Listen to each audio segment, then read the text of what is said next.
Aujourd'hui, avec le pasteur Joseph Prince. Louez le Seigneur. Vous savez, c'est merveilleux d'être dans la maison de Dieu. Amen. D'apprendre aux pieds de Jésus. Et combien sont heureux que nous avons une vie merveilleuse, appelée la vie plus abondante, alors que nous sommes ici sur terre et que nous avons une vie à venir. Puis-je avoir un Amen? Et un jour, il n'y aura plus de mort. Dieu considère la mort comme un ennemi. Dieu déteste la mort. Dieu n'a jamais voulu que l'homme meure. Dieu n'a pas voulu que l'homme soit malade. Dieu n'a pas voulu que l'homme vieillisse. Tout cela est arrivé par la faute d'Adam. Aujourd'hui, je voudrais aller plus loin. Je n'ai prêché que quelque peu à ce sujet, à propos de cette révélation, rien qu'une fois auparavant. Aujourd'hui, nous allons l'examiner sous différents aspects, mais cela va vous aider à comprendre la sagesse, chesed. Vous êtes tous prêts? Tout d'abord, nous devons comprendre ceci concernant le trône de Dieu. Voyons Proverbe 16. Les rois ont horreur des actes de méchanceté, car c'est par la justice que le trône s'affermit. Le trône de Dieu s'affermit par la justice. Puis-je avoir un Amen? Maintenant, si quelqu'un qui est assis sur le trône se détourne, ne serait-ce qu'un peu de la justice, il n'est pas un juge juste. Disons qu'il punit les innocents et il acquitte le coupable. Ce n'est pas juste, n'est-ce pas? Si cela arrive, son trône sera ébranlé. Vous comprenez cela, parce que le trône s'affermit par la justice. Puis-je avoir un Amen? S'il n'y a pas de justice dans l'univers, il n'y a pas de justice, il n'y a pas de jugement. L'univers entier s'effondrera. Amen. Ainsi, le trône de Dieu s'affermit par la justice. La prochaine chose que nous devons comprendre à propos du trône de Dieu, c'est que dans le livre des Proverbes, au livre de la sagesse, au chapitre 20, il est écrit « La bonté et la vérité protègent le roi, et il soutient son trône par la bonté. » Cette fois-ci, le mot « soutien » en hébreu signifie en réalité « maintien ». Maintien par la bonté. En d'autres termes, Dieu qui est assis sur le trône, son trône s'affermit par la justice. C'est un Dieu qui ne se détourne pas, même pas d'un iota, de la droiture, de la justice. D'autre part, son cœur est un cœur de chesed. Amen.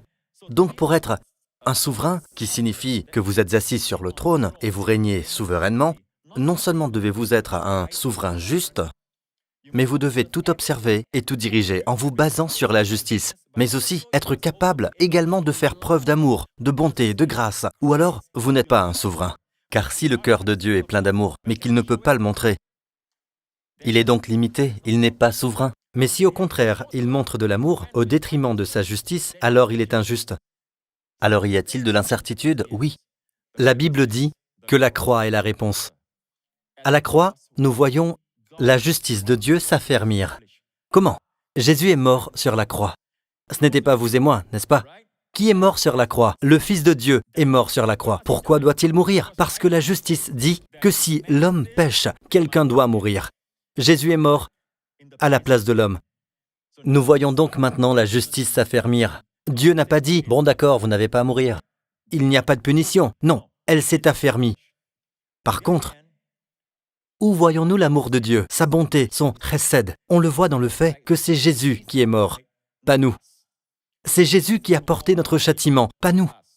C'est cela l'amour de Dieu. Nous voyons donc la justice et l'amour de Dieu s'affermir ici. N'est-ce pas magnifique? Nous devons comprendre quelque chose d'autre qui se passe. Cela afin de comprendre pourquoi vous avez ces symptômes dans votre corps et que vous allez chez le médecin et le médecin vous dit « Oui, effectivement, il y a quelque chose d'assez commun aux gens de votre âge. » Et peu importe ce que c'est. Et vous vous demandez pourquoi vous devez en arriver là. Pourquoi avez-vous cette maladie, cette douleur au dos ou ailleurs? Eh bien, cela n'était jamais prévu. Il y a des gens qui blâment Dieu pour cela. Mais vous devez savoir quelque chose. Le monde dans lequel nous vivons n'est pas le monde parfait que Dieu a ordonné qu'il soit. Une chose tragique et triste s'est produite il y a longtemps. L'homme a péché contre Dieu et Dieu n'a pas le contrôle total. Dieu est souverain, oui, mais Dieu n'a pas le contrôle total sur la terre. Parce qu'il a donné les droits sur la terre à un sous-fifre. Dieu a créé l'homme pour qu'il domine la terre. Dieu n'est pas comme vous et moi. S'il donne quelque chose, il ne la reprend pas. Quand Dieu donne, il donne. Mais alors l'homme l'a donné au diable, n'est-ce pas? N'est-ce pas? Donc, dans un sens, le diable a permis à la maladie, à tout ce qui est dégradé, que Dieu n'a jamais voulu, tout ce qui est à l'opposé de la beauté, tout ce qui est à l'opposé du plaisir. Il l'a apporté sur la terre. Maintenant, nous avançons d'un pas. Ou plutôt, nous reculons avant la création d'Adam. Dieu a regardé la terre. La Bible dit, au commencement, Dieu créa le ciel et la terre. La terre n'était que chaos et vide. Maintenant, vous n'avez pas besoin de connaître l'hébreu, mais quand vous écoutez ceci, vous saurez que c'est chaotique. Mais les mots chaos et vide est le mot hébreu tohu wabohu. Pourquoi Dieu créerait-il quelque chose? Et dans le verset suivant, il est dit, la terre n'était que chaos et vide. Tohu wabohu. Pourquoi? Il s'est passé quelque chose. Il est arrivé quelque chose. Alors, voyons l'intention de Dieu dans Ésaïe 45. Ésaïe 45. En effet, voici ce que dit l'Éternel, le Créateur du ciel, le seul Dieu qui a façonné la terre, l'a faite et l'a fermie, qu'il a créée pour qu'elle ne soit pas déserte. Dieu n'a pas créé la terre en un tohu. Il n'a pas créé la terre comme un désert sans forme. Dieu qui a façonné la terre, qui l'a formée pour qu'elle soit habitée. Donc maintenant, quelque chose s'est passé. Bien avant que l'homme ne soit créé, bien avant que l'homme n'entre en scène, il y avait une autre civilisation, il y avait une autre création, un autre ordre d'êtres vivants. Quel genre de personne était-ce? Eh bien, la Bible nous dit que cette terre était la base des opérations d'un être que Dieu a créé. Il était le plus grand de tous les êtres que Dieu ait créés. En fait, ils étaient trois. Les trois étaient des anges de nature supérieure, appelés chérubins.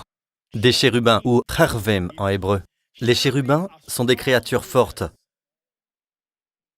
vraiment fortes. Je veux dire, leur être est immense, impressionnant et majestueux. Ce sont les chefs de tous les anges.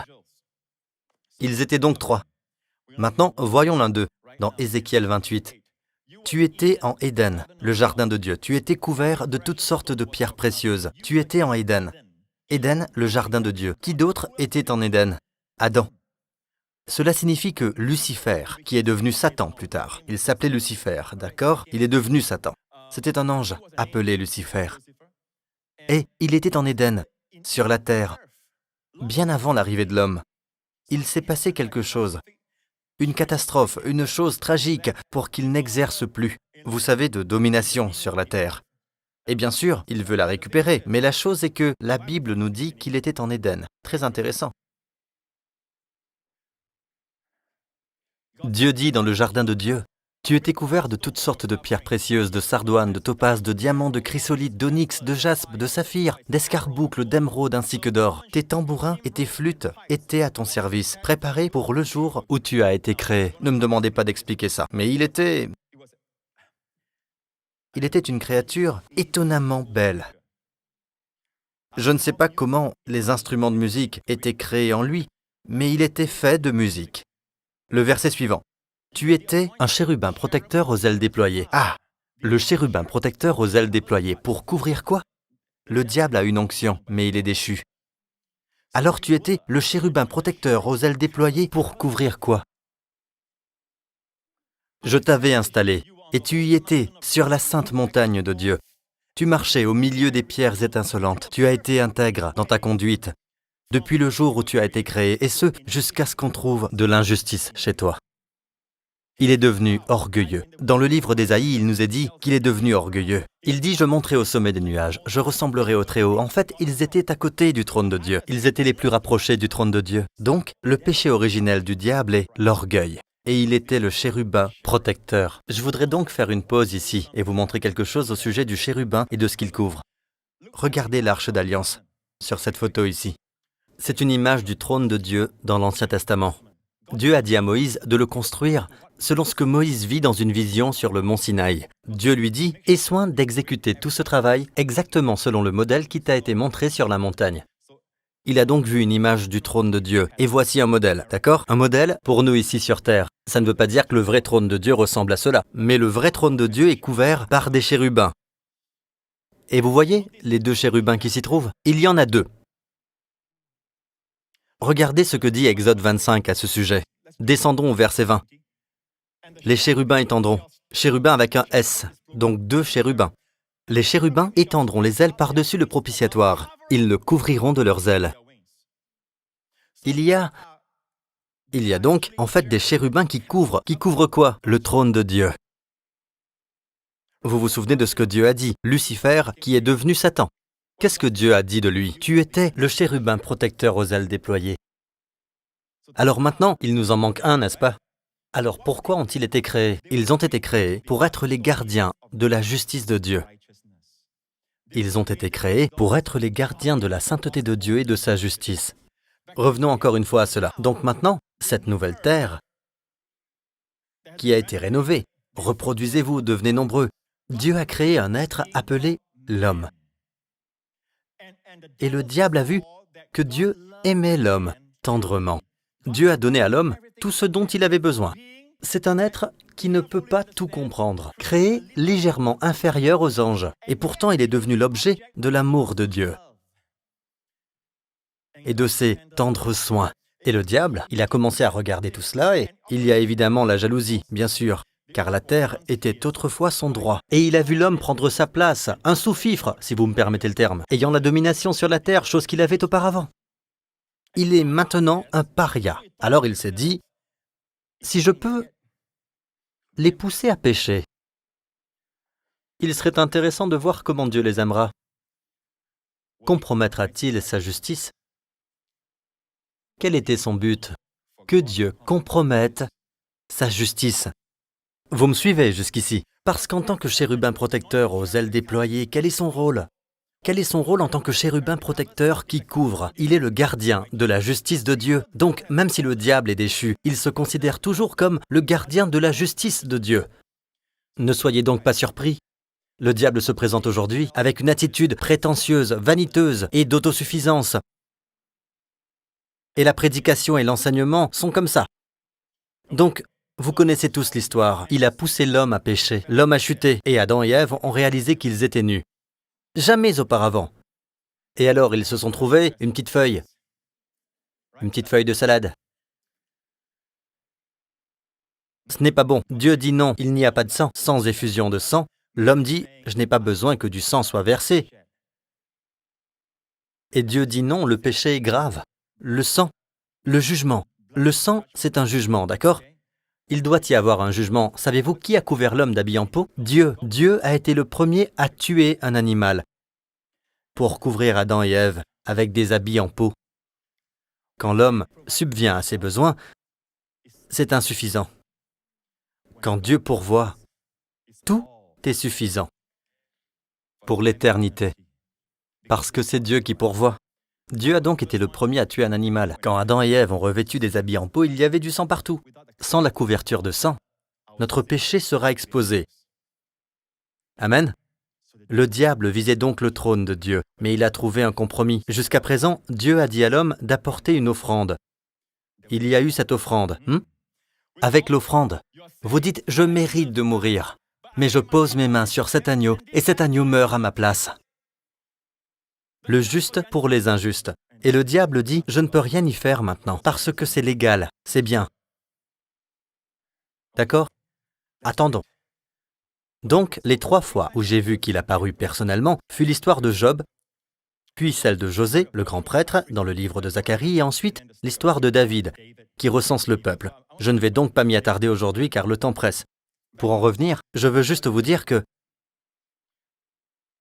la fois où le diable est apparu devant le trône de Dieu était dans l'histoire de Job, le plus ancien livre de la Bible. Et Dieu a demandé « Satan, d'où viens-tu » Le diable dit « Oh, comme d'habitude, Seigneur !» Je paraphrase. « Comme d'habitude, courant ici et là. Oh, bon, c'est plutôt « Je vais ici et là, et non courir. Je marche d'un bout à l'autre de la terre, je monte et je descends. » En d'autres termes, vous savez ce qu'il dit? « Je vérifie si tout est conforme à ta justice. » Il se voit encore jaloux de la justice de Dieu. As-tu remarqué Job, mon serviteur juste? Dieu savait ce qu'il allait faire. Le diable dit « Ah, tu sais quoi? Il est si béni. Tu as érigé une haie de protection autour de Job. Je ne peux même pas le toucher. Rappelez-vous de cela. Demandez la haie. Je ne peux pas le toucher. Mais vas-y, enlève la haie, Dieu, et il te maudira en face. » Ainsi, le diable veut toujours que l'homme soit celui qui maudit. Et lui étant jaloux de la sainteté de Dieu, il veut voir comment Dieu traitera l'homme qui maudit. Vous savez ce qu'il cherche? Si Dieu compromet sa justice, bang, son trône ne sera pas affermi. Et qui est le prochain sur la liste? Lui? Bien, nous connaissons l'histoire, n'est-ce pas? À la fin, Job a répondu correctement. Pas par orgueil. Il dit en s'abaissant, il dit « Je me condamne. Dans le passé, mon oreille a entendu parler de toi, mais maintenant mon œil t'a vu. » Il dit à Dieu « Et je me condamne. » Sur la poussière et la cendre, Dieu lui a tout restitué. Il voulait que l'homme se montre orgueilleux. Il dit « Eh ben, d'accord. » Il attend. Puis la prochaine fois où l'on voit apparaître Satan, c'est aux côtés de Josué, dans le livre du prophète Zacharie. Josué, le grand prêtre. Maintenant, un grand prêtre est un pas de plus vers le trône de Dieu, parce que le grand prêtre représente Israël. Israël devant Dieu. Et Josué, le grand prêtre, qui était de ceux qui étaient revenus de Babylone, il était là. Et le diable vint à lui et l'accusait. La Bible dit que Satan est apparu à sa droite, a fait chez Zacharie. Il m'a fait voir le grand prêtre Josué debout devant l'Éternel, et Satan qui se tenait à sa droite pour l'accuser. Et de nouveau, l'Éternel a défendu Josué. Et ce n'est pas tout. Dieu a mis un vêtement propre sur Josué, parce que le diable l'accusait. Et Josué, le grand prêtre, était vêtu de vêtements sales. Jusqu'à présent, Dieu a tout fait sur la base du sacrifice. Alors le diable dit, quel est ce sacrifice? N'oubliez pas, il n'est pas omniscient. Jusqu'à présent, le trône de Dieu est affermi parce que Dieu n'a pas dit, c'est bon, vous n'avez pas à mourir, juste comme ça. Ce n'est pas juste. Quelqu'un doit payer. Et dans ce cas, l'animal innocent doit payer pour cela. Mais l'animal n'est rien d'autre qu'une ombre, une image de l'homme parfait qui viendra. La disposition de Dieu, le Fils de Dieu, Jésus-Christ, d'accord? À la croix. Nous voyons cela comme le paiement de tous nos péchés, parce qu'à chaque fois que vous péchez, il y a quelque chose en vous qui dit que quelqu'un doit payer. L'autre jour, je cherchais le mot « péché » dans l'Ancien Testament. Et le mot « péché », « hatat », est aussi le mot pour sacrifice d'expiation. Vous savez qu'il n'y a pas de mot distinct pour péché et pour sacrifice d'expiation? C'est le même mot. Et c'est la même chose pour le mot « offense ». Hacham. Hacham et sacrifice de culpabilité, c'est le même mot. Vous devez donc voir le contexte pour comprendre si c'est le péché ou un sacrifice d'expiation dont il est question. Mais alors, Dieu a commencé à me parler, à me dire, tu sais pourquoi en hébreu il n'y a qu'un seul mot pour les deux? Parce que à chaque fois que tu pèches, tu renonces toujours à une offrande. Que vous le réalisiez tous ou non, vous renoncez à votre santé en guise d'offrande. Vous vous punissez vous-même, vous punissez votre femme, vous punissez vos enfants, vous punissez votre corps. D'une certaine manière, vous vous punissez vous-même. C'est peut-être quelque chose que vous avez bien compris, mais instinctivement, parce que vous avez une conscience, vous sentez que lorsque vous péchez, quelque chose doit payer. Il y a quelque chose que vous devez donner. Vous ne vous sentez pas en droit d'avoir la belle vie, d'être en bonne santé, d'avoir un mariage merveilleux. Vous vous rapprochez de quelqu'un et le moment où vous devenez plus proche, vous sabotez la relation. Vous ne savez pas pourquoi, mais vous voulez la saboter parce que vous ne pensez pas que vous méritez d'être aimé. Mais vous ne savez pas tout cela parce que le diable joue le rôle de l'accusateur. Aujourd'hui, quand le diable vient, vous devez lui montrer la croix parce qu'il vous dira toujours, tu sais quoi? Tu sais pourquoi cela s'est produit? Tu vois, ton enfant est malade maintenant. Tu te souviens la semaine dernière, tu t'es disputé avec ta femme. Tu vois tout ce qui t'arrive de mal maintenant? Eh bien, c'est à cause de ce que tu as fait. Il vous rappelle ce que vous avez fait de mal l'année dernière, le mois dernier, la semaine dernière. Il vous le rappelle constamment. Même si vous faites quelque chose de bien, il vous dira, c'est quoi ça? Non mais regarde ce que t'as fait. Tu crois que c'est suffisant ça? Regarde, juste quelques minutes de prière. Non mais c'est quoi ça? C'est quoi ça? Regarde tes pensées, le pasteur Prince prêche et tu as les pires pensées à son égard. Qu'est-ce que c'est? N'est-ce pas? Il vous condamnera toujours. Regarde tes pensées et tes sentiments. Il veut que vous vous centriez sur vous-même. Et votre réponse au diable, et à votre chair, qui est légaliste elle aussi, vous devez pointer votre doigt en direction de la croix et dire « Oui, j'ai fait des erreurs, mais c'est mon paiement. Il a payé pour moi et tout ce qui est sur votre conscience s'en va. » La paix. Et alors, vous savez quoi? Votre ADN ne voudra pas créer de maladie pour vous punir. Votre ADN est une souche génétique très intelligente. Il peut créer des choses. S'il pense qu'il y a des choses que vous essayez d'éviter, il peut créer une anomalie du système immunitaire, conduisant ce dernier à s'attaquer aux composants normaux de l'organisme. Mais parce qu'il est intelligent, il sait ce que vous voulez. Vous voulez vous punir, il créera quelque chose quelque part dans votre corps pour que vous vous punissiez. Mais quand vous regardez à la croix, tout votre être dit « la paix est payée ». Toutes ces accusations n'aboutissent à rien pour ceux qui connaissent la vérité. Mais le diable aujourd'hui fonctionne encore comme un accusateur. Il vient toujours vers vous en prétendant être le gardien de la justice de Dieu, vous disant ce que vous avez fait de mal, ce que vous n'avez pas fait de bien, vous harcelant continuellement et ensuite, malheureusement, vous vous condamnerez vous-même.